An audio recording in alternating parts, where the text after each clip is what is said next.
Let's come out on the outside. Therefore, when we take it into external rotation, we're pulling it. So we're just kind of loosening these bags. Typically, this is not an entrapment site, except on a lot of bodybuilders. I see this on bodybuilders.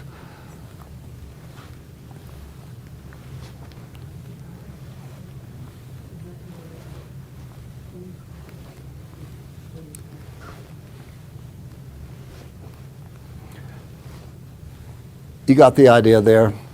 Stop. Come in and do this again. We kind of did this a little bit earlier. Get this between your body like this. Okay. Now let's just twist this whole bag, just back and forth.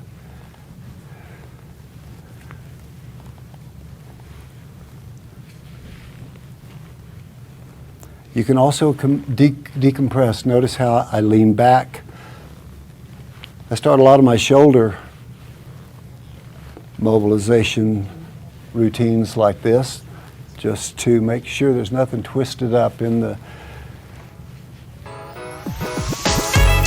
bicep, tricep area, stuff like that. Okay.